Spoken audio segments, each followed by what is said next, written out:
Fantasy, you're in the whole 6010. Focus, fantasy,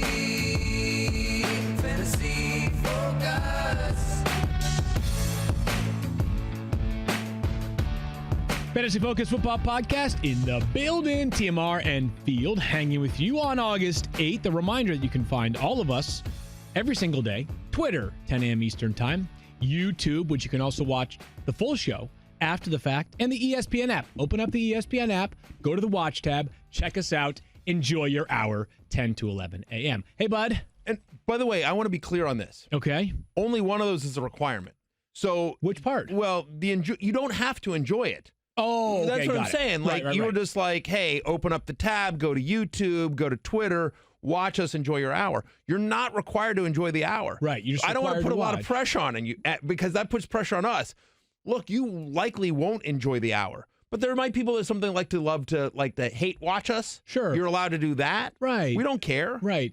Put us on in the background while you're doing something else. Was it you that wrote about the Howard Stern thing? Like the 80% of people that listen to Howard Stern do so to like wait for the next thing he says. Yeah, but I mean, all I did was I quoted. There's a famous scene in both Private Parts of the movie and his book Private Parts where he discusses, and so I just mostly quoted that, which is where, if you've seen the movie Private Parts, there's a scene where Pig Vomit, the program director that hates Howard, played by Paul Giamatti, was amazing. Basically, there's a researcher saying that Howard finished number one in the ratings, and they were like, average radio listeners listens about like 6 minutes. The average Stern listener listens an hour and 17. The average Stern fan listens an hour and 17 minutes. Most common reason given, I want to see what he says next. And then they're like the average Stern hater. Then the Pig Vomit's like, oh, well, what about the people that hate Stern? Good question. The people that hate Stern listen 2 hours and 20 minutes or something like that. Most common reason given, want to see what else says next. So, well, you know something? So there you go. We are good. We are okay if you hate us. We are okay if you love us. Yeah, you know what? Patrick Mahomes, overrated. Tom Brady, dude, literally like system quarterback. All right, let me put that out there. Look how hot takey you are. I know, right? You might be next to Stephen A. Saquon Barkley, by the way, total waste of a draft pick. Oh, my God. Anything else you got? Fire him out. Look, we're getting into the ESPN spirit here. Put us on First Take. Ooh, they don't want that. Rewind. Fantasy news from the National Football League. This is the instant replay. Like a moron. Well, remember, just because you can't hear it doesn't mean that your microphone's not working. Right. Right. I mean, so anyways, people can see like how if you're watching on Twitter or YouTube or the app, you miss the amazing awkwardness that is me. Like we have these little earpieces, if you can see this. Honestly, getting that earpiece around your body was the most athletic thing I've ever seen you do. It might be. It might be. Barely. So we have Double Trouble coming up today. Yeah. We'll be talking about both the Atlanta Falcons and the Tampa Bay Buccaneers. We got some news, the latest on Antonio Brown. But Matthew, I will indulge you for a moment if you would like. Yeah. If you would like. Today is 8/8. Today is August 8th, 8/8. You like to call it Jeff Fisher Day. Yeah, I mean, we've celebrated 7/9. We've felt July 9th as well, also Right. Jeff Fisher Day. And that's a good poll, I think, for us at Fantasy Focus. So if you want Which is the real Jeff Fisher Which Day? is the real Jeff Fisher Day to you? I would be curious to know sort of what our audience feels like. Is it 7/9? Is it 8/8? June 10th? Maybe it's June 10th. I mean, it could be. I'm waiting. Like, Jeff Fisher's now on Twitter. He is now on Twitter. So when Jeff Fisher responds like December 4th, we'll be like, no. Right. All right, Jeff. Like, don't get carried away here, right? Here, and I'm retweeting us right now. Okay. Well but done. Here's my question. Okay. So, in my opinion, what day is Jeff Fisher Day? Yeah. What day is Jeff Fisher Day? Correct. I'm going to go with 7 and 9, and here's why. Okay? Because sometimes we become prisoners of the moment, which I will be right now. Jeff Fisher will tell you that like he ranks in the top 10 in terms of most wins amongst head coaches in NFL history. Now, some of that is longevity. Yeah. He coached during an era when patience actually existed. And, by the way, he coached for a very long time for the Tennessee Titans through good and bad. He helped them navigate the move from Houston to... I was just going to say, he was a coach for so long, he was the coach of the Houston Oilers. Right. So like he helped, a franchise that no longer exists. Right. He helped navigate that move, and Jeff Fisher is a good man. He has done a lot for the league. He also was a very well-respected player, which I don't know if people... Jeff Fisher was an incredible special teams player. People may not be a great, most well-known for his time with the Bears. That being said... I am going to be a prisoner of the moment. And I think about Todd Gurley often because he's won me a lot of fantasy championships, as he has for you and many others listening to this podcast. I think about that year where Jeff Fisher, like Jared Goff and Todd Gurley, two guys who look like stars right now, were awful. They were awful. You couldn't even watch them. It was like the Cardinals last year. It was terrible. So I'm sorry. 7-9. I mean, under 500. When you see what that team did under Sean McVay in the first year that McVay got there, and what they looked like the year before, I mean, the difference in, and it was basically the same roster. Yes, I mean, some additions, but still. They got Robert Woods, right? I was going to say, they improved their pass catchers a little bit. Many elements were the same. And, what was Jeff Fisher's final season? It was something like, I want to say 6 and something, right? And, I mean, McVay won 12 games his first year as a head coach, right? They went 12-4? I think, I believe that's right. 11-5, 12-4. 4-9 before getting fired. Thirsty Kyle throws it up there. Nice job there. Very quick. And I want to say McVay went 12-4 his first season. Thirsty Kyle will double check that. So you believe this? So he's at Twitter on I think he's at Coach Fisher something or like at that, Coach Jeff Fisher, something like that.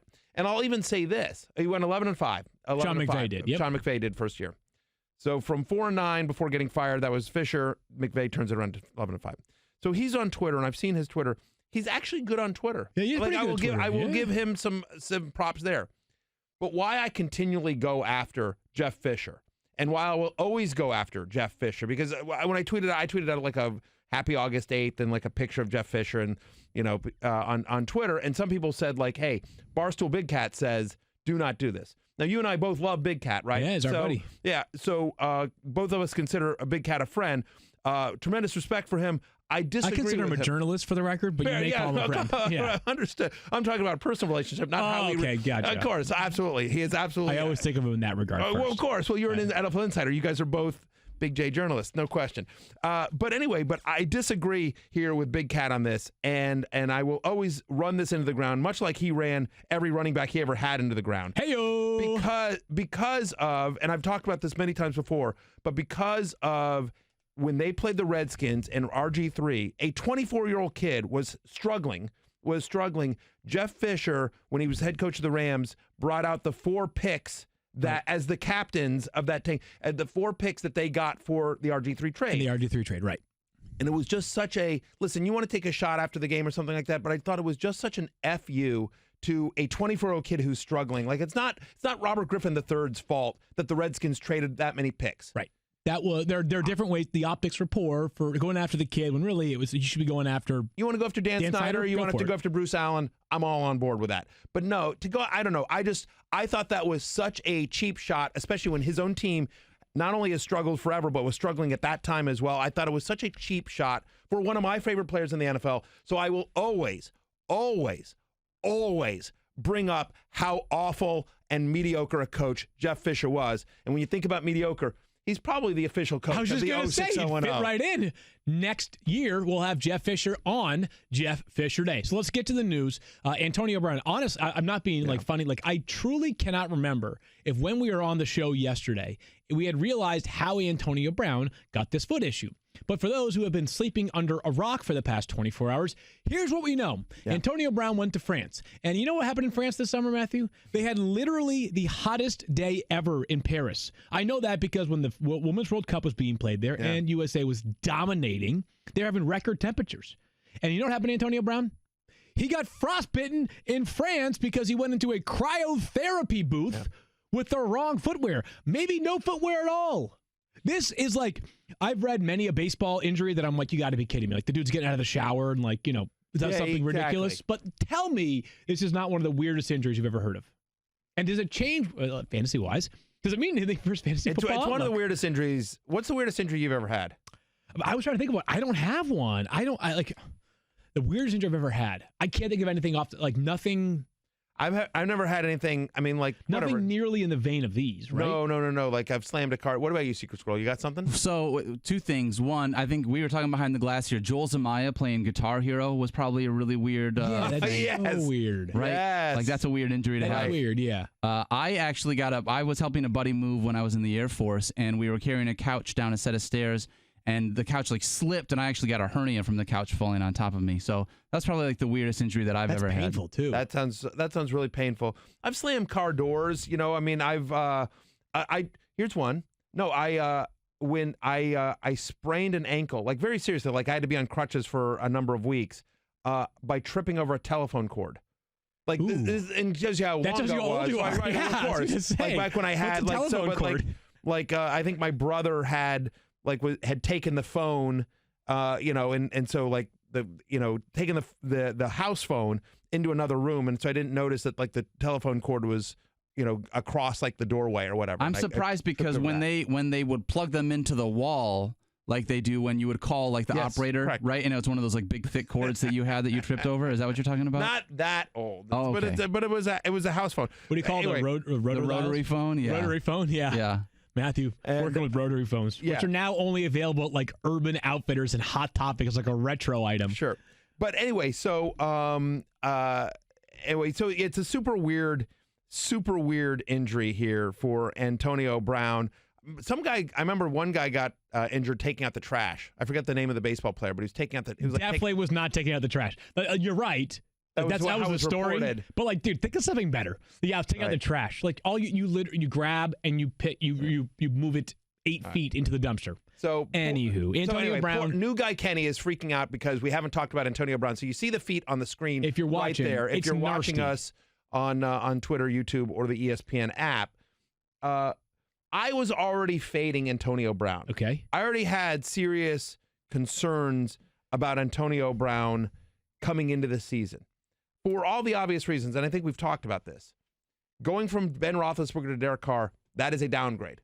That is a significant downgrade. And all due respect to Derek Carr, sure. Ben Roethlisberger is a first-ballot Hall of Famer, right? Yeah, I'd say Don't you believe? Yeah, I mean, sure. He's got to be, right?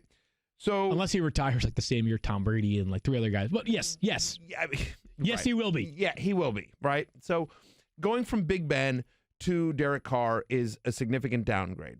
Going from the Steelers offense to the Raiders offense is a downgrade. Remember, from 2014 to 2018, the last 4 seasons, Steelers, 4th in red zone drives. Past 2 years, the Raiders, 30th in red zone drives. Now, the Raiders didn't have Antonio Brown. They've made a lot of improvements in their offense. It's a work in progress, and I actually like some of the things that they're doing there in Oakland, but to expect Oakland this year to be as good as the Big Ben, Le'Veon Bell, Antonio Brown Steelers of the last couple of years is not going to happen. So it's a worse offense. It's a worse quarterback.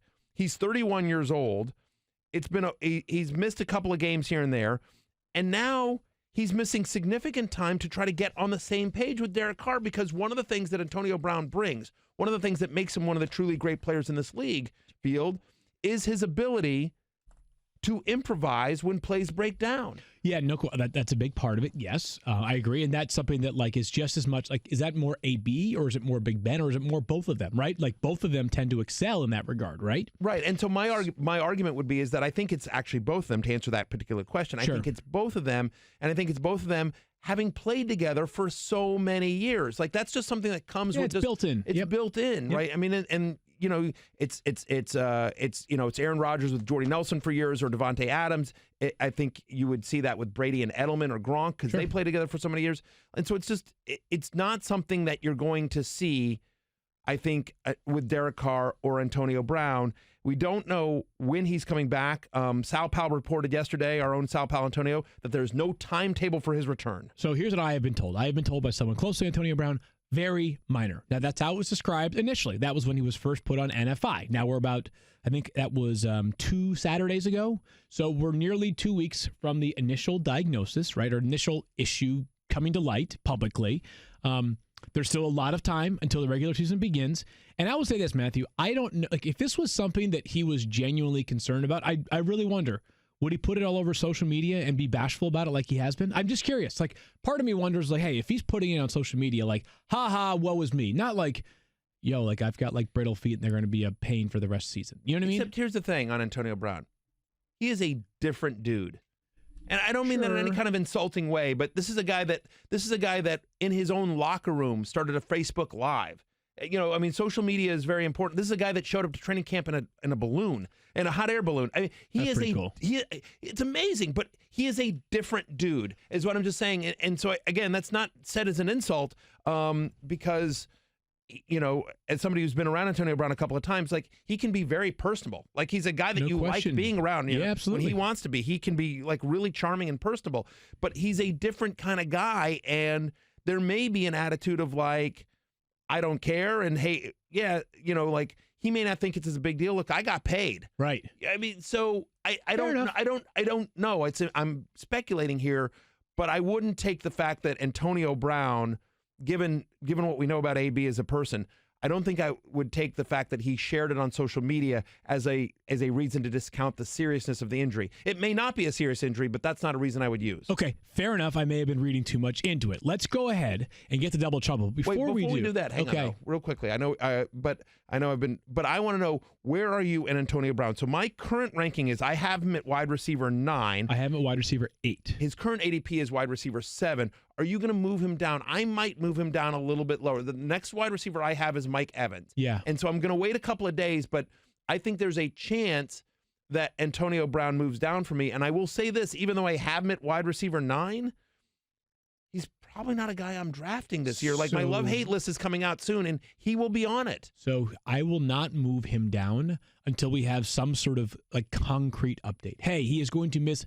these number of days. Or if we get to the third preseason game, we still haven't seen him. That's my target date. If guys aren't back by that third preseason game with just sort of lingering nondescript injuries, then all of a sudden I start to get a little bit more worried. But he misses another week of practice, and you're still not concerned that in terms of just sort of the connection with Derek Carr? That's where I'm going to wait till the third preseason game. There's enough time in the 2 weeks after that for me to feel comfortable. Maybe they have until Monday Night Football, ESPN, week 1, for him to get back and get right. Sounds like I'm a little bit more concerned than you are. Yeah, we still have him as a lower end wide receiver 1. Yep. But still, this is eyebrow raising. And for people that are drafting now, when you sit there and he's going around some of these other players that I feel like are a little bit safer. Sure, you don't want to mess up those first few picks, but still, I don't want to. It's still Antonio Brown. I do want to be mindful of just how incredibly accomplished and gifted and talented of a player he is. He's amazing. When he's right, he is right. He's amazing, like Miller Lite. The love of sports is something that Miller Lite, the original light beer with great taste, only 96 calories and 3.2 grams of carbs, shares with you. And it's because, like you, it has maintained its authenticity from the first day. That's why Miller Lite, it's Thirsty Thursday, accompanies all those moments of glory, refreshing your throat with its great taste so you can continue to root for your team from wherever you are. Whether at the stadium or at home in front of the TV with your friends, accompany the victories of your team with a beer so light that it lets you enjoy its taste throughout the whole game. Why am I so thirsty right now? No matter what sport it is, Miller Lite has the taste and the right amount of calories you're looking for in a light beer when game time comes. So don't stop shouting, rooting, and enjoying the passion that moves you, along with the only beer that understands you, because it shares it with you. Listen, I'm a beer guy. You guys know this. 100%. Miller Lite, like, you need a nice little... Have a couple for a game with a great sound? beer. That was like a right there. Enjoy a handful, a few Miller Lights, not a handful, a few.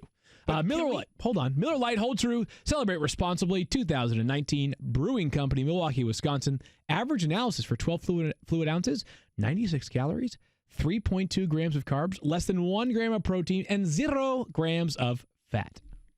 So, I want to know, Secret Squirrel, this is a question for you. Can we get some Miller Lite? I just feel, you think about like Kathy Lee and Hoda. They're always drinking wine on their show. Yeah, they are. Yeah. So why don't we, look, it's 10 a.m. in the morning, so it's 5 o'clock somewhere, right? Why can't we, like, That's true. We love our advertisers here in the 06010. We sure do. So why can't we, get a couple of Miller Lights in the studio? Get a couple of Miller Lights. Do I look like the kind of person that would object to that? No. All right, let me see what I can work more on. than enjoy. I might sip more than chug this time, but still, listen. We should chugged a beer like at the Detroit Live show. You chugged a beer like I mean it was unbelievable. I was thirsty. We have an intern here, Yash. Yep. And so Yash, who goes to Georgia, can you chug a beer, Yash? Because if not, Field will teach you. This is all about you learning how to. We want your experience at ESPN to be positive here, and we want complete. you to and learn a lot of different life skills to take back to the University of Georgia, where you're going to be a senior next year, Would you like Field Minister Yates to teach you how to chug a beer, or do you feel like you're good there? I would love that.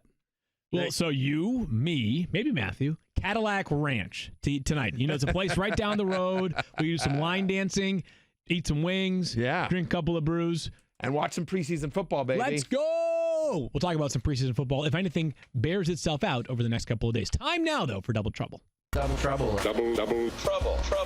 Double trouble.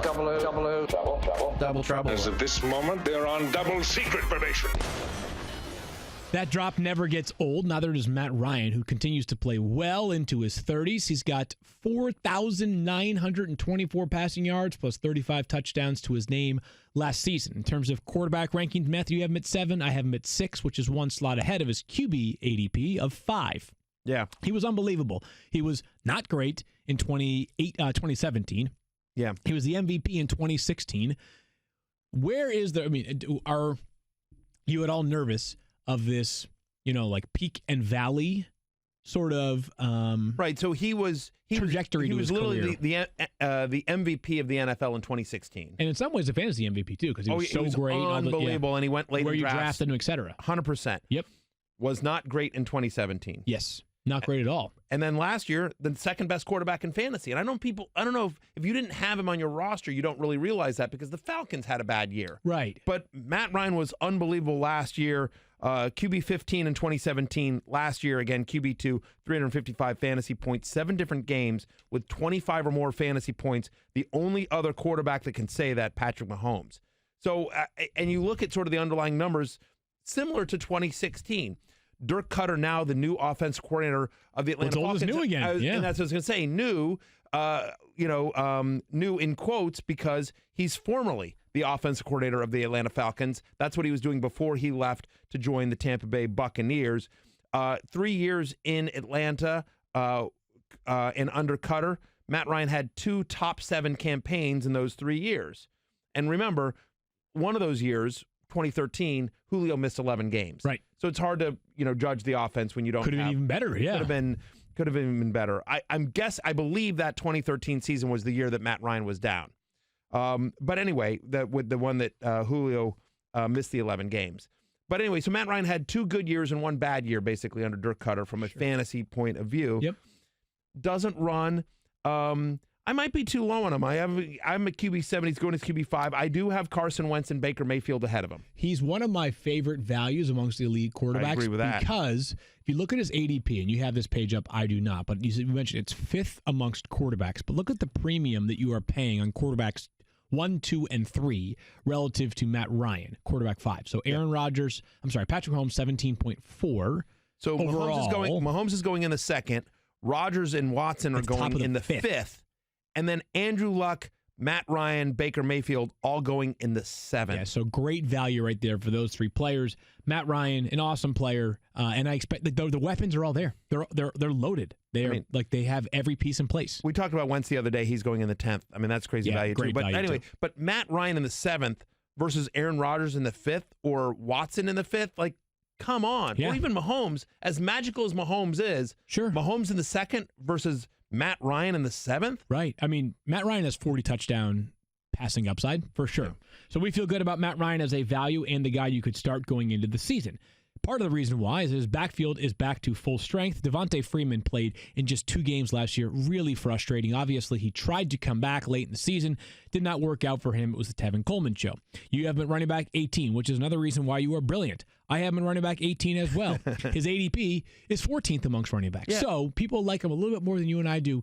Maybe we're a bit concerned about the injuries at this point of his career. I think that's what it is. So there's a couple of things here. And I have to be honest. Devontae Freeman is one of the hardest players for me to rank all positions this year. How come? Because I think there is a much wider range of outcomes for Devontae Freeman than there is for a lot of other players at his level. And by that I mean, like, if Devontae Freeman stays healthy, like to your point, there's no Tevin Coleman here, right? And so you've got Ito Smith and Brian Hill and whatever, Allison. We'll talk about all those guys, but honestly, like, it's going to be the Devontae Freeman show on a very good offense. So if he is healthy the full year, this is a guy that could be a top 5, top 7 running back. I mean, here's a guy that since 2016, he's top 10 in terms of yards per carry. He averages 4.6, and this is among qualified running backs with at least 250 carries since 2016. Okay. But part of the problem is the decline in touches, even when he was healthy, right? So starting in 2015, 22 touches a game to 17 to 16, right? And then, obviously last year he missed most of the season. He was hurt. Right. But so it's hard. And he hasn't been involved in the passing game as much. I kind of wonder, though, if that's going to actually, this is going to be a bell curve thing, right? Like an inverted bell curve. Like he went down over those past 3 years when Tevin Coleman was there. Now, without a clear-cut, established number 2 back, maybe they ride Devontae Freeman harder, like fully healthy. Right. By the way, this is a year where like a massive evaluation year for head coach Dan Quinn. Another bad season might put his job in peril. Like I think Devontae Freeman, again, under new but old offensive coordinator Dirk Cutter, could be in line for a huge role. They drafted a couple of offensive linemen. Like we expect their line to be better this year as well. I think the only concerns for me are the health. He's not a huge guy. He's like 5. He's built. He's thick. He's like 5. 5'9", 5'10", 220 or something like that. But still, it's a track record now. He's been hurt. He's been banged up a lot. And I have one more concern about the Falcons that I think. But it's just sort of hard. Maybe this is we should circle this, and when we get Stefania back, I would love to get her sense on Devontae Freeman. But it's just one of those things. So it's like he could be a top 5 to 7 guy. Sure. Well, he has been in stretches before. Right. Exactly. But he also could just like completely bottom out again because again the last couple of years he keeps getting hurt. Right. He keeps getting hurt. By the way, that top 5 year was 3 seasons ago. So at some point, having a top 5 season on your resume is irrelevant relative to what your value is going forward. I'll give you 2 quick stats that Thirsty Kyle threw up here, which I think are impressive, right? Here's the list of players with more rushing yards and more yards per carry than Devontae Freeman since 2016. Ezekiel Elliott, Mark Ingram, Kareem Hunt. Yeah, good company to be in. That's the entire list. Pretty good players company. with 850 or more rushing yards and 300 or more receiving yards in 3 of the past 4 seasons. Melvin Gordon, Todd Gurley, Devontae Freeman. That's the entire list. So, it's when he's been there, he's been super productive, and the Falcons had a chance to pay Tevin Coleman this year, and they did not. So there's you would think, I guess, the team feels good about where Freeman is. But if we have to protect ourselves, there are a few different backs in the backfield that could be sort of the handcuff, or maybe not, to Devontae Freeman. Ito Smith, 4th-round pick last year at a Southern Miss, the Judge, I believe they call him. Yep. There's also Brian Hill, a 5th-round pick out of Wyoming, who was cut, landed with the Bengals, got cut by the Bengals, landed back with the Falcons, and then Kadri Allison, 5th-round pick, I believe this year, 5th-round pick, out of Pitt. Is the fact that I just named 3 names enough evidence that you can't use a draft pick on any of them? Yeah, if I had to, Brian Hill actually looked good in the Hall of Fame game. Yeah, he did. He's had a good camp so far. And there was some nice coach speak about him after that. I guess if I had to sort of pick a late flyer, give me Brian Hill. But I don't know that I have any level of confidence that any one of those 3 is going to emerge in a Tevin Coleman-like role, where you feel like they would have standalone value. Because Tevin Coleman had standalone flex value in 12, 14-team leagues last year. I don't have that sense or confidence in any of those guys. There are other guys that I think have a higher upside that I'd rather take a flyer on. Kadri Olison, by the way, was a mispronunciation on my part. Okay. There. My apologies. Apology accepted. Thank you. On behalf of the Olison family. I think I mispronounced it as well earlier in the show. Did I? Yeah, Secret Squirrel's nodding his head. I accept your apology as well. There you go. If we get clarity that hey, Brian Hill's the guy, or Ito Smith is the guy, it changes everything. Then it does because of the injury history of Devontae Freeman. But if I was drafting today, would I target, and I managed to get Freeman on my team, would I target one of those guys? No. I feel the same way about that. We're going to turn the mic over right now to Daniel Dopp for a little talk about Julio Jones. Your thoughts, Daniel? You're one of those never Julio guys, right? Yeah, you know what? I saw that Julio's going to score, or going to get 3,000 receiving yards this year. Huh, guys? I know. Did you guys see that? I did see that. That was pretty cool. Yeah, I'm going to grow a beard this year, too. Are you? Yeah, definitely. Well, good absolutely. for you, buddy. 100%, yeah. Matthew's going to grow hair back. Wow. Yeah. Wait, hang on. You're going to grow a beard this year? Yeah. Yes. Talk about bearing the headline. You've hit puberty? Can you blow the horn? Hello, sailor. Can you blow the horn? Can you blow the horn? Wow. Come on. on. Come on. Cut me a break, man. Come on. That's true. He's a married man now. You understand how it works. It all He's a starts. child bride. My He's a voice child cracks bride like is only what he once a is. show as opposed to 4 times a show. NBD. Let's talk about Julio Jones. Makes me feel better about myself. Julio's amazing. We don't need to recreate the wheel here with the Julio conversation. He had 113 catches for 1,677 yards last year, plus 8 touchdowns. The most important thing, Matthew, is after many years of seemingly not being able to figure out how to use Julio appropriately in the red zone, all of a sudden the Falcons kind of got it right with Julio Jones. Yeah. I mean, Julio Jones is good. Hashtag analysis. There you go. That was riveting. Thank you. What do you want me to say about Julio Jones? He's one of the best wide receivers in fantasy. He's We've got him both as a top 4 wide receiver. He's super consistent. To your point, by the way, about can you throw your best player the ball when you get in close? Weeks 14 through 17 last year, 36.4% of the red zone target share for Julio Jones. As the season went on, seemed like they finally got to figure it out there with Julio. But he's a top 5 wide receiver. He's a back end of the first round pick, depending on your league size. He's a stud. Yeah, I have Beckham over him. So the same idea, right? Nitpicking, right? I'm at wide receiver 4, right? But they're all right there. Like, you want to go Michael Thomas, you want to go Julio. It's different than running backs, where like there's a precipitous drop at some point. For wide receivers, there's like 5 or 6 guys that are really, really awesome. It's just personal preference there. For me, I think Beckham has a chance to be the number 1 wide receiver in fantasy. I think if everything goes right for Beckham, and there's an if there, right? I feel the same way about Julio, though. But of course, right? Well, of course, they all have that upside, right? Anyways, let's talk about the Julio's other Falcons wide receivers. Hashtag analysis. Right. Julio is awesome. Calvin Ridley was really good last year. He had 10 touchdowns. So, Matthew, it's about Calvin Ridley here, but let's lump Mohamed Sanu into this conversation as well. It's sort of like the other wide receiver, not named Julio, because it's pretty rare for an offense to be like the Rams last year, where they had 3 guys who you could consistently rank in the top 20 and be right more often than not.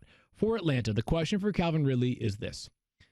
Even if the touchdowns go down this year, can he be a better fantasy asset than he was last year? And if so, like, is there even room? Is there a third seat at the table for Mohamed Sanu?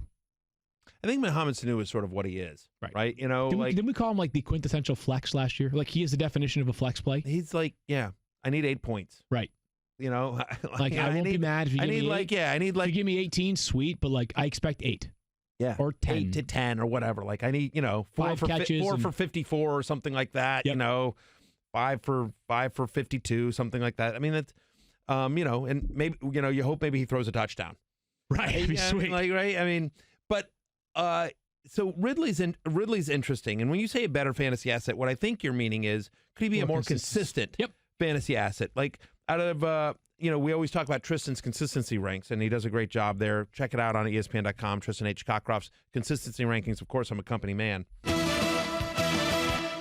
Tristan looked at 51 different wide receivers last year that he considered that qualified wide receivers, right? Yep. Calvin Ridley, 43rd. Yeah, not great. 43rd out of 51 qualified wide receivers. Antonio Callaway, slightly more consistent. Is that right? Well, he's consistently like below average, but still more consistent. More than Calvin Ridley. If you take out the games against the Saints, right? I mean, those are the 2 games where Ridley just sort of went crazy off, against New Orleans. Right? He caught 15 passes in those 2 games against New Orleans. But if you take out those 2 games, guy averaged 10.36 fantasy points per game last year, right? I mean, basically, if you excluded the actual version of Calvin Ridley, he would have been wide receiver 50 last year. So I've got him as a low end. If you take out the Saints games. Then. Right. I've got him as a low end wide receiver 3, wide receiver 28. That's behind his ADP amongst wide receivers of 25. You're lower on him. Would you not feel comfortable using Calvin Ridley as a starter in your lineup entering next season? Correct. Like, he's on the hate list. So he's on the hate list because of where he's going in ADP. Look at where he's going. He's going basically, his ADP is wide receiver 25. Yeah. Like, just to give you an idea of like who's going in that range, wide receiver 25. So he's going in the same range as Chris Godwin, as Tyler Boyd, as DJ Moore. See Jarvis Landry right there? Jarvis Landry, Tyler Lockett. Yeah. Is basically, Tyler Lockett's going 4 picks ahead of him. So he's basically going in the same round on ESPN.com. Like, I would prefer any of those players to Calvin Ridley because all those players, Lockett, Godwin, Boyd, like they all have, very specific roles. Sammy Watkins is a little bit more of a, same with Tyler Boyd has more of a, DJ Moore has more of a specific role, right? I mean, think about DJ Moore and Curtis Samuel last year. Both of them last year had more double-digit fantasy point games than Calvin Ridley. There were 8 receivers in the NFC South that had more such games, including Mohamed Sanu.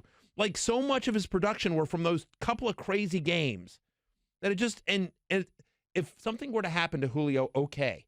But as long as Julio Jones is healthy, and by the way, as long as Devontae Freeman is healthy, and Austin Hooper, who we're going to talk about in a minute here, keeps emerging, like, I just don't know that Calvin really gets enough target share to be a consistent fantasy force when you consider his ADP. Like, I think he's a nice player. Right. But to go with Calvin Ridley over Chris Godwin, over Tyler Lockett, over guys that are like the number 1 wide receiver on the team, or guys that we expect to have a significant target share, I don't know. I'm a little bit more bullish because I'm banking on the fact that he's going to be a lot better as a second-year pro because he was, by many people's estimation, the best receiver prospect in last year's class.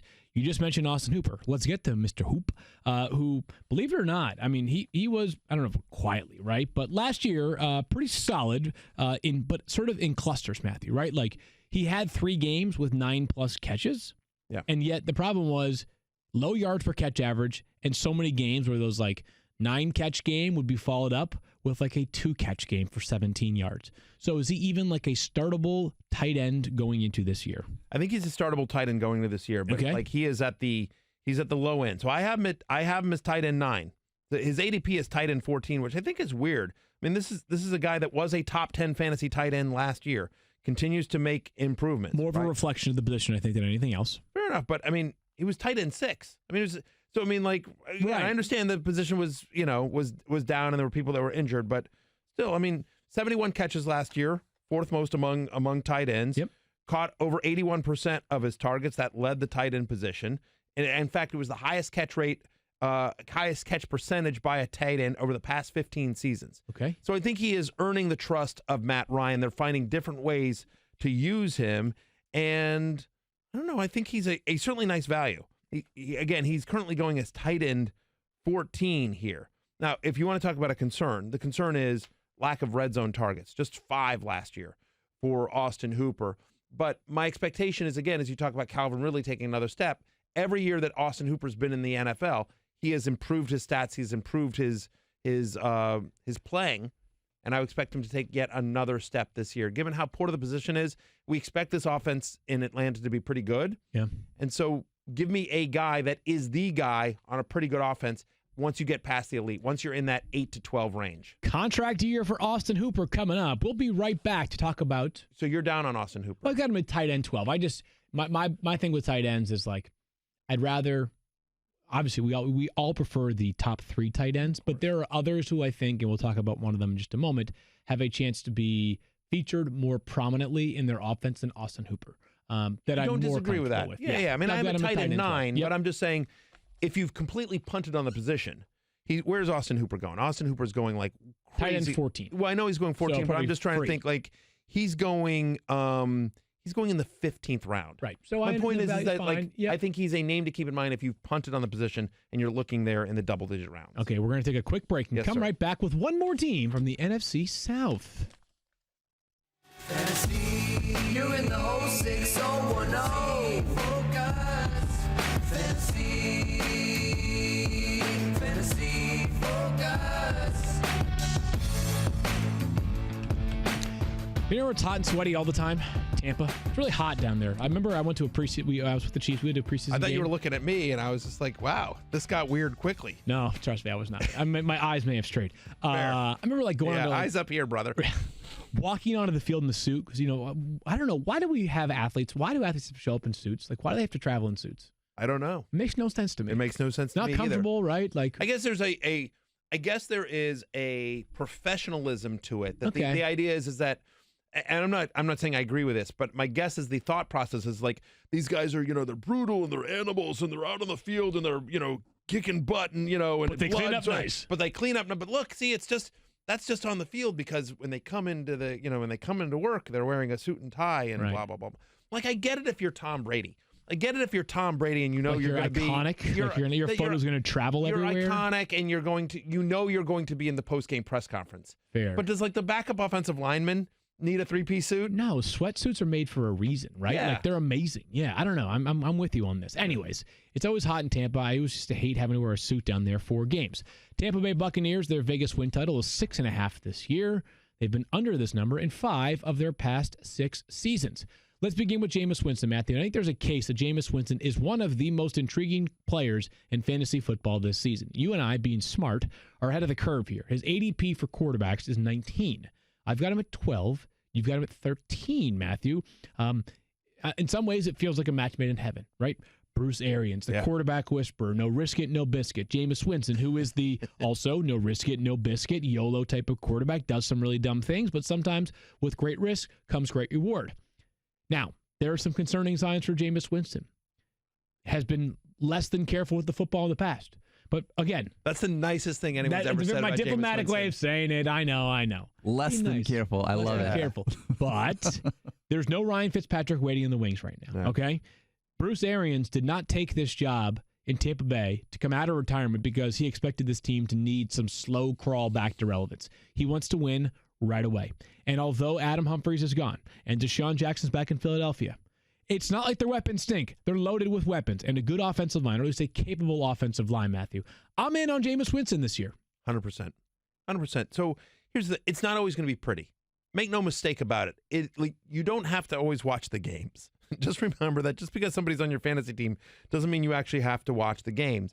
But when you think about sort of like how deep Arians likes to throw the ball, and that's what Winston does well, what Winston likes to do as well. Remember, in his 9 starts last season, Jameis Winston averaged 4.6 deep completions and 11.1 deep attempts per game. Both would have led the NFL if he qualified. Both would have been more than Patrick Mahomes, again, if he qualified. It was only 9 games that he started. But in those 9 games that he started last season, he averaged 294 passing yards per game. That would have been 4th most among all quarterbacks, behind only Roethlisberger, Mahomes, and Matt Ryan, again, if he had qualified. I think this stat is crazy. Thirsty Kyle found this one. This is amazing. Since the start of 2017, Jameis Winston has 11 different games with at least 300 passing yards. That is tied for 3rd most among all quarterbacks in that span. But here's the thing. In that span, here's the players that are ahead of him with more 300-yard passing games. Jared Goff's got 13. Matt Ryan and Big Ben both have 12, right? And Winston has 11. Matt Ryan started 32 games in that span. Ben and Goff, 31. Winston, 22. So on a per-game basis, he's much more likely to throw for 300 yards than anybody else. He does it 50% of the time. He's played 22 games in this span, and he's thrown over 300 yards 11 times. I mean, that's 50%. I did that math in my head. Wow. I don't want to brag, but like literally like that. Kyle's on the hot seat. Didn't even help me on that one. Like, who needs Kyle? All right, I can do that on my head. So I just think, look, and the last piece I'll make here is that if you piece them together, Fitzmagic and Jameis Winston last year, and there were a couple of games where one guy came in and came out, so that was frustrating. But that was one of the top. The Tampa Bay quarterback was a top 3 fantasy quarterback last year. Top 2 last year, as a matter of fact. Yeah, 2nd best quarterback in fantasy.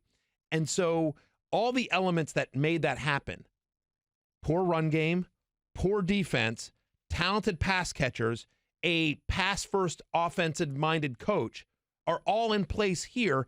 And the only difference is, yes, no Deshaun Jackson, Adam Humphries, but more importantly, no Fitzmagic. Like, Arians took this job understanding, like, your job, Bruce Arians, is to make Jameis Winston a franchise quarterback. Not fix him, because it's not like he had previously been a franchise quarterback. It's make Jameis Winston. Are you comfortable going into the season with Jameis Winston as the only quarterback on your roster? If it's a 12-team or 14-team league, yes, I am. Okay. So if it's a deeper league, I take that back. The other way around. The other way around. If it's a 10-team league. If it's a 10-team league, I 100% yes, you am. can just mine for depth. Right, exactly. If it, for some reason it crashes and burns. If I'm in a deeper league, I'm probably taking somebody later as well.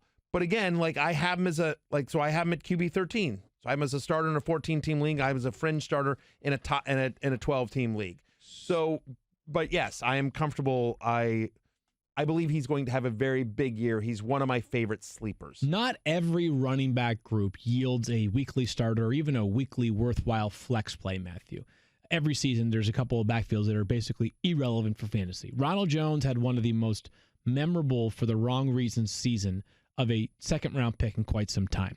38th overall pick who had 23 carries for 44 yards. Again, I'll borrow your trick. I'll do my own math. That's less than 2 yards per carry. Yeah, nice. Peyton Barber was just sort of a guy, right? Like, I know he had 871 yards, and he may have finished in terms of total points as like a top 25 running back, but still, like, who was enthused by starting Peyton Barber? The answer is nobody. This year, going into this year, do you forecast that either one of these running backs will actually be a player that you can consistently rely upon in your lineup? No.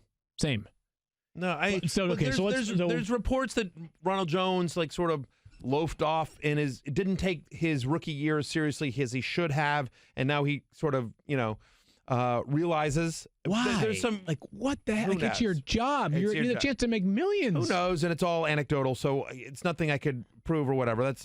But regardless, the argument is that supposedly he's added some pounds and he is more dedicated and refocused. And I know he's a sleeper for some. I just don't think this.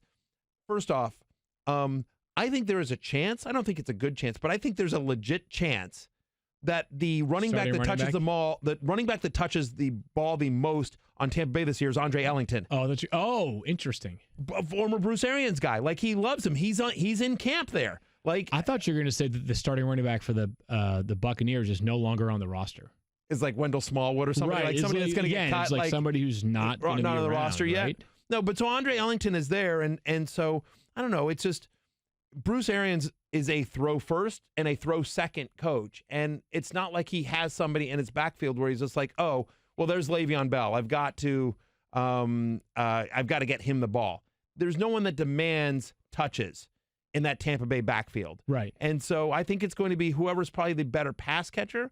And in terms of like, if you wanted to draft one of those guys, to me, Ronald Jones is probably the pick just because at least there's some upside there. Peyton Barber is what he is. Right. No question. I mean, I just think that we just talked about Mohamed Sanu. Peyton Barber's the running back version of Mohamed Sanu. Right. I need 8 points today. Hold on. We got some news here. Dan, you want to drop it for us? ESPN Are you breaking news while we're on air, news. Field Yates? That's what Field Yates does. It's unbelievable. Field Yates crushes. Where's his scoop hat? I wanted a hat that said scoop. We had Field one Yates. for you. We didn't have one for Field. Yeah, but I don't break any news. No, that's true. Field, do you want to handle this one?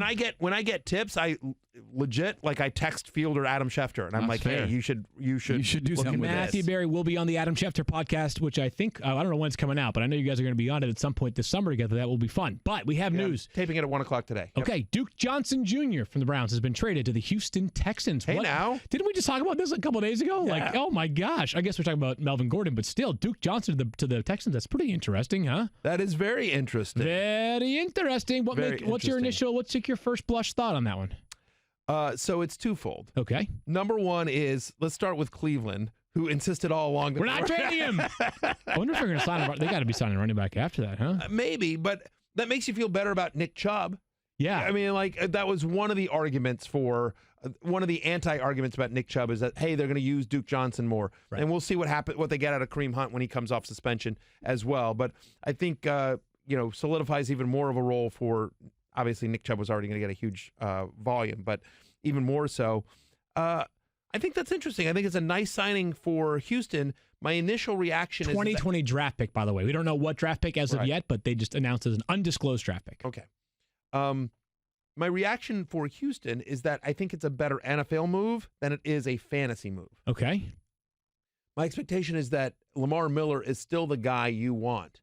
But I do think that it hurts Lamar Miller a little bit just because Lamar Miller's the argument for Lamar Miller is just sort of floor and volume. Right. Right. And so if you take some of that volume away, that certainly hurts. But it's not like Lamar Miller's going high in drafts anyway. Yeah. So I think this is a nice depth piece. Right. And it helped. Like, I already have Deshaun Watson as my number 2 quarterback. But I feel like it's a nice piece for Houston and Bill O'Brien. I don't know that there's a tremendous amount of fantasy impact. Like, I don't know that I'm suddenly moving Duke Johnson way up my ranks. Yeah, I feel the same way. Like, Duke Johnson is probably, he's still the backup running back there. He's still the change of pace back there. And Houston needed a second running back, in a crazy amount of way. Literally, who was their backup running back after the cutting Deontay Foreman? I'm just asking you that. Like the answer, probably like Josh Ferguson, which tells you everything you need to know, right? Exactly. For Cleveland, makes sense, right? Like I wouldn't be surprised if Cleveland in turn acquires another running back to sort of hold the fort over until Kareem Hunt returns. But from fantasy standpoint, like I don't think it knocks down the value of Lamar Miller all that much. No. It doesn't bolster the value of Duke Johnson all that much. It's interesting. And finally, Duke Johnson. I was going to actually say, when you earlier were saying like Andre Ellington might be the player that leads the Bucs and touches, when I was saying like, yeah, I figure he might end up being the best running back on the Bucs, might not be on their roster. One of the teams that has been speculated to maybe be a reasonable destination for Duke Johnson was the Buccaneers. Sure. So should we just take it right back to the Buccaneers? Anything else you want to close the circle on with Duke Johnson? No, the only thing that I actually think this might help is, as I'm thinking about it a little more, like because Duke Johnson just wasn't used at all last year for Cleveland. So I think it helps his fantasy value because I do think you don't make that trade if you're Houston if you're not planning on using him. Sure, yeah, no question. Player. They have to use him, and they have all that cap space. They got to make some use of it, right? So it doesn't mean that it doesn't mean that there's significant fantasy value there, but I do think there's a slight uptick there. But again, he's more interesting if you have Lamar Miller on your team, I guess, as a handcuff on some level. And in like you and I play in the War Room League, which is a 16-team PPR league. Like Duke Johnson has value in a super flex league or a deeper league, but other than that, Duke Johnson has some value. Buccaneers running backs do not have that much value. Correct. You know what has some value though, Matthew? Let me tell you a little something about something. The Fantasy Focus is brought to you by ADT, which has value. And what does real protection mean for your listeners? It's like good offensive line play, real protection. You can get all of the latest innovation in smart home security from ADT combined with 24/7 monitoring from the most trusted name in home security. You get a team of professionals designing and installing a secure smart home just for you. You get 18,000 employees safeguarding you and your family with connection to first responders. You get the nation's #1 smart home security provider. You can get a smart home with everything from video doorbells, indoor and outdoor cameras, smart locks and lights controlled from the ADT app or the sound of your voice. It's like Siri. You can get professionally monitored carbon monoxide and smoke detectors. Plus, you get a system custom designed to fit your home, large or small. You can get safety on the go in the car or when their kids are at school with the ADT Go app with an SOS button. Please do us a favor and support ADT because you know why? Protect your family. Seriously, what's more important than your children? Second of all, they support us. And you know what? Tell them Grandpa Matty sent you. You're not a grandpa yet. I was just kidding. Not yet. God, please no. Anyways, we're back. Let's talk about the Bucs pass catchers to wrap up double trouble here, Matthew. Mike Evans, the conversation reminds me in some ways of the one we had about Julio Jones. He's awesome. He's amazing. He is as consistent. He's one of the most consistent players in the NFL. He has over 1,000 receiving yards every year of his career. All right? Like the issue for Mike Evans was like a little bit down on the touchdowns at one point, but still, this guy is an absolute stud when he shows up, and he always shows up. He doesn't miss games. He's one of the best. He's an incredible character. There's zero flaws in Mike Evans as a player. Yeah, and we expect this offense to stabilize a little bit under Bruce Arians. Yep. And with, by the way, stabilize the quarterback play. Right. Which will certainly help Mike Evans. Like, again, like I'm at wide receiver 8, you have him at wide receiver 10, which is where he's going. His ADP is wide receiver 10. He's a lower end wide receiver 1. Especially if you go running back earlier in your drafts, you're very comfortable and happy if your number 1 wide receiver is Mike Evans. The other thing here is that there are 177 targets up for grabs. So no Deshaun Jackson and no Adam Humphries. Right. And so and we'll talk about that as we get into like Chris Godwin here. Well, that's where it gets interesting. Right. Mike Evans, like I don't think we have a lot that hasn't been accounted for, right? He's awesome. If he could go higher than wide receiver 10, I have no issue with that. My point is like he already gets a high target share. What if he gets even more? Right. I mean, so last year he caught 86 balls for 1,500 yards and 8 touchdowns. What if that's 100 balls? Right. And that would not be surprising to me. Of course right? not. Not at all. Right. If we're going to continue to listen to Bruce Arians talk up the possibilities of Jameis Winston, by dint of that, Mike Evans is bound for a monster year. I think we all feel really good about him. He would be, I think, even if his ceiling is not quite the same as an Odell Beckham or a Julio or a Devontae, he's one of the safest players in fantasy football every single year. Again, from a durability standpoint, a production standpoint, and the fact that this defense still stinks. Like, from a function standpoint, they have no choice. They must throw the football a ton again this year. Let's move on to the rest of the pass catchers, Matthew, because it is really interesting. One of the trendier, and it's not a sleeper, but one of the trendier rapid risers this year is Chris Godwin. Yeah. Chris Godwin now in his third year out of Penn State. Kyle loves Penn State. Anyways, Chris Godwin played pretty well when given chances last year. I think there were 4 games down the stretch where Deshaun Jackson was on the bench. Chris Godwin, I think, had like 2 games of 100-plus yards and then 2 games where he was a dud, right? So some good moments, some bad moments. But now there is no more questioning what the role is for Chris Godwin. They need him. You mentioned it. No Deshaun Jackson. No Adam Humphries. 177 targets vacated. You have him at wide receiver 18. I've got him at 26, Matthew. Yep. Is he the breakout candidate at wide receiver in fantasy football this year? As you continue to percolate through, there you go. You got your so like, well, I screwed up because they wanted me to send a tweet before we start to talk about the Bucs, and I didn't. Okay, well here, so go check out Matthew Berry TMR for the live link to our podcast and rewatch as needed. But again, is he the breakout wide receiver candidate of the year for you? One of them? Where? I think one of them is a very fair. And look, I'm not alone on this. There's a lot of people. I think the joke I wrote was, as required by fantasy analyst law, I'm on Chris Godwin. I feel like a lot of us are, and it's easy to see why, right? So here's a guy that, despite the fact that he saw 23 fewer targets from Jameis Winston's last year than Mike Evans, Chris Godwin actually caught 4 touchdowns, which tied Evans for a team high. Again, from Winston over the past 2 years. Higher catch percentage and a lower drop percentage when targeted by Winston than Evans. So somebody that feels like he has a real connection with Jameis Winston.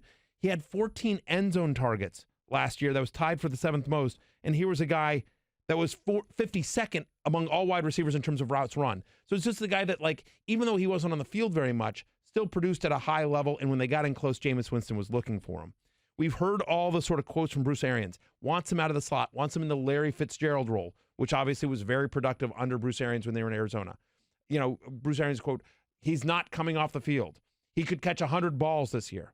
So we always talk about fantasy success comes from talent and opportunity. We have seen the talent from Chris Godwin, but prior to this year, he was always sort of blocked by Deshaun Jackson.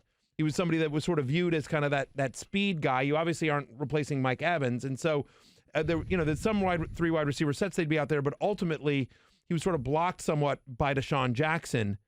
Now Deshaun Jackson is a member of the Philadelphia Eagles. He is the number 2 wide receiver on what we think will be one of the most fantasy-friendly and pass-happy offenses in the NFL. So again, crazy talent and crazy opportunity here for me. He had 6 career games without an active Deshaun Jackson. 98 or more receiving yards in half those games, and again with inconsistent quarterback play, which we expect to improve this year. Just want to see the consistency. And it's not that it can't be there, Matthew. We just want to see it, right? Like sometimes the only way to believe it is to see it. O.J. Howard, former first round pick, 2 years ago by the Buccaneers, big, physically imposing tight end. You have him at tight end 5. I have him at tight end 7. The ADP is tight end 5. So he is in a tight end work share, right? It's him and Cameron Brate. And yet, we are still pretty bullish on O.J. Howard. Has been banged up during courses of his career, but this is a player that in the red zone should be one of the best red zone weapons in the NFL amongst tight ends. Yeah, and I think there's a narrative out there that, well, Bruce Arians doesn't like his tight end. Right? They all stunk, right? Right. That's the big problem. Exactly. Heath Miller was okay. Right, besides Heath. Right, exactly. I mean, when Arians was in Pittsburgh, when he had a good tight end, he liked him. Yeah, Heath Miller was fantasy usable. But one of the things that's exciting about O.J. Howard is how well he gets down the field. Like Bruce Arians never had a guy like O.J. Howard, right? Who was not only a first-round pick, but not a reach. Like no one was just like, whoa, what are the Buccaneers doing taking O.J. Howard? I mean, he was coming out of Alabama. People were like, this guy is a beast. Like, and so everyone had him as a first-round pick. He has that sort of talent here.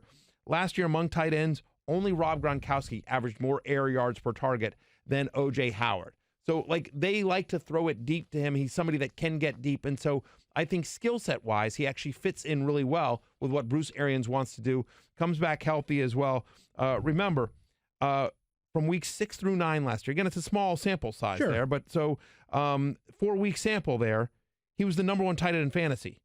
66 fantasy points, 17 catches, 250 yards, 4 touchdowns. So we've seen the potential. He's got that kind of ability. And so, again, I have him at tight end 5. I have the big 3.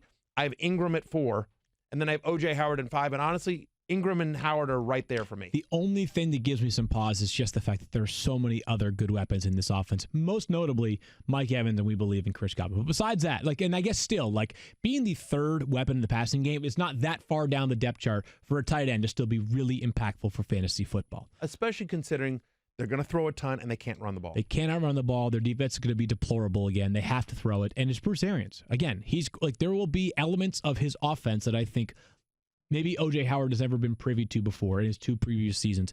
Not that Dirk Cutter was a bad offensive mind, but just I think Arians has seemingly, I don't know. I'm just encouraged. I'll put it that way. I'm encouraged by what Bruce Arians can do for this offense. We're going to put a pin in the show by answering some Twitter questions. Do you want me to read them or do you want Keith to read them to us? That works as well. Have at it, Keith. All right. At 121st Michigan or 121st Street, or we're not sure. Whatever. Who wants to know who is the later round tight end with the most upside? I'll jump in here real quick, Field. I got this because all offseason I've been all in on Vance McDonald and Darren Waller. Those have been my 2 guys that I have been. That's a good point, Daniel. I always everything has been big for me in those guys. Yep, that's a good point. Not cool, Keith. Do me a favor. Can you just go over and strangle Daniel Dopp? I need you to do 2 things for me. I need you to strangle Daniel Dopp, and then I need you to just post something on ZipRecruiter that I'm looking for a new co-host. The fantasy show on ESPN Plus. Here's the thing: offensive coordinator of the Raiders, Greg Olson, just talked about how much he loved Darren Waller. When I met with him at the combine, and that was one of the things that he talked about. That was cool. Anyways, Darren Waller, though. By the way, so Matthew, say your piece. He's legitimately a sleeper for you. Who, Darren Waller? Yeah. 100%. I mean, look, we know what the kind of target share that Jared Cook had last year. Look, he is big and fast. Converted wide receiver out of Georgia Tech from the Ravens. But while Jared Cook was still on the roster, I remember talking to Greg Olson, the offense coordinator of the Raiders, who we had on our Combine podcast, and I said, give me a sleeper, just on your entire team. And this is when Jared Cook was still on the team, and he said, Darren Waller. He said, we think we found something from him. Now, it's interesting. I mean, Foster Moreau getting some love on Hard Knocks in the first episode of Hard Knocks. Darren Waller is going to the guy. He's going to get every opportunity on what we think is going to be an offense that will pass quite a bit. And so do love Darren Waller there. I'm not pandering here. I have a pick. Not pandering here. Jordan Reed is going the final round on average right now. And again, you know what? Jordan Reed and then another tight end, if you put their stats together. I know, Dave. But seriously, fool me once, shame on me. Fool me twice, shame on you. Whatever. Fool me once, shame on you. Fool me twice, shame on me. Butcher the sentence twice in a row, and you've got a great fantasy football expert. Anyways, Jordan Reed has been awesome this training camp. That's what every report consistently been the most dynamic player on that offense. He's going in the final round. It's one thing when you're burning a 5th-round pick on Jordan Reed, or maybe even more, like a 3rd-round pick at the height of his career. Tight end 17. I agree, because we know what the upside is. And again, the last-round pick, absolutely. Sorry, Jordan. Sorry, I'm not going to take Jordan Reed. Instead, I am going to grab Matt Prater. With all due respect to the Lions, and Matt Prater's the man. Right.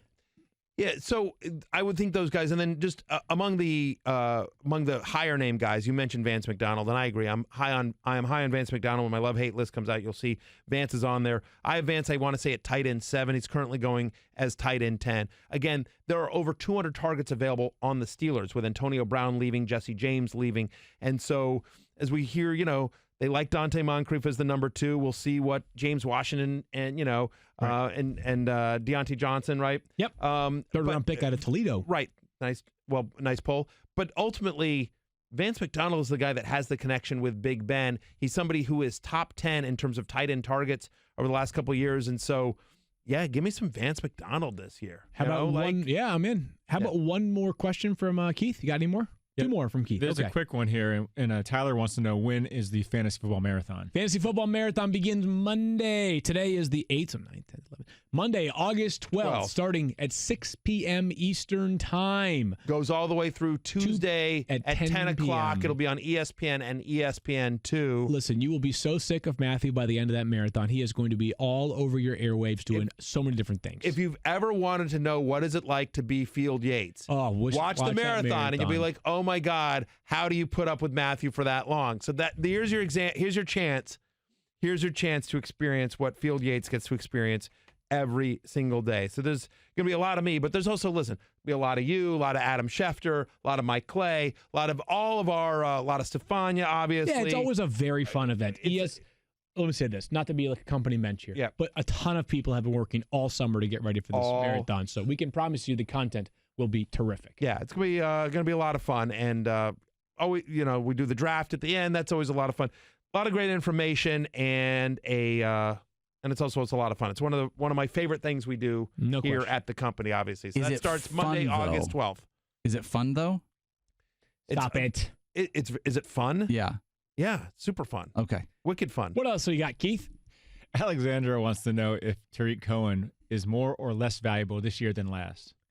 Has to be less, right? I would say less. Last year I think he was a top 15 running back, first of all. Second of all, David Montgomery. I know that Jordan Howard is gone, but still, it feels like the Bears have the pieces in place to line up the kind of backfield they want. David Montgomery, Mike Davis, Tariq Cohen, less valuable, but still useful in fantasy football. Jekyll and Hyde. Right. We keep talking about, sort of my love-hate list, and not to give it all away, but like Tariq Cohen made the hate list there because he scored at such an unsustainable rate last year. Ridiculous. And one of the things that you'll see on the we just put up the love-hate episode for the fantasy show on ESPN Plus, and Lou Riddick was a guest on it. And so we were talking about the Bears offense, which he's very high on here, but he expects David Montgomery to be significantly involved in the passing game, which is something Jordan Howard wasn't last year, and obviously that would decrease Tariq Cohen's touches. Remember, they've also got Mike Davis. They've got another nice pass catching back there. So I think Tariq Cohen, again, where he's going in drafts, Tariq Cohen's a nice player, but you ask, is he less valuable or more valuable than he is last year? I think he is going to be less valuable. He's currently going, this is crazy to me, Field. He's currently going as running back 27 ahead of David Montgomery. I'm not totally taken aback by him going ahead of David Montgomery. Really? Not totally taken aback. I would take David Montgomery over Tariq Cohen all day, every day. 70-some catches last year. I'm not totally taken aback by it. I'm not saying yes, but he scored at an unsustainable rate. He'll still have 60-some odd catches, but the scoring's going to come way down.